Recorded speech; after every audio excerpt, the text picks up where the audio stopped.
জুলাই গণহত্যা নিয়ে জাতিসংঘের রিপোর্টকে স্বাগত জানিয়েছেন অন্তর্বর্তী সরকার। প্রধান উপদেষ্টা প্রেস উইং সংবাদ সম্মেলনে আরও উল্লেখ করেছে, গেল ১৫ বছরে দেশে গুম, খুন এবং হত্যার মাস্টার মাইন্ড শেখ হাসিনা।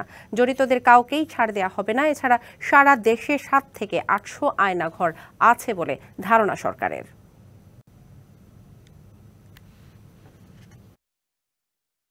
ঘর পরিদর্শন করেন প্রধান উপদেষ্টা ডক্টর মোহাম্মদ ইউনুস। সঙ্গে ছিলেন ৬ জন উপদেষ্টা, গুম কমিশন এবং গুমের শিকার হওয়া ভুক্তভোগীরা। পরে পরিদর্শন শেষে রাজধানীর ফরেন সার্ভিস একাডেমিতে সংবাদ সম্মেলন করেন প্রধান উপদেষ্টার প্রেস সচিব শফিকুল আলম। স্পটে গিয়েছেন, প্রত্যেকটা আয়নাঘর যে লোকেশনে যতগুলো আয়নাঘর ছিল বলেন, গুম কমিশনের তথ্য অনুযায়ী সারা দেশে ৬০০ থেকে ৮০০ আয়নাঘর রয়েছে বলে ধারণা করা হচ্ছে। প্রতিটি আয়নাঘর খুঁজে বের করার কথা জানান তিনি। বাংলাদেশে যত আয়নাঘর আছে প্রত্যেকটা খুঁজে বের করা হবে।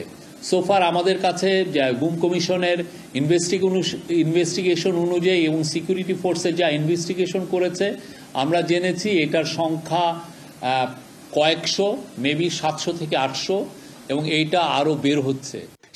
ক্যামেরায় ওয়াও, স্টাইল দেখাও, Xenon X21 পারলে ঠেকাও। শেখ হাসিনার নির্দেশেই গত ১৫ বছর সারা দেশে গুম, খুন, হত্যা সংঘটিত হয়েছে।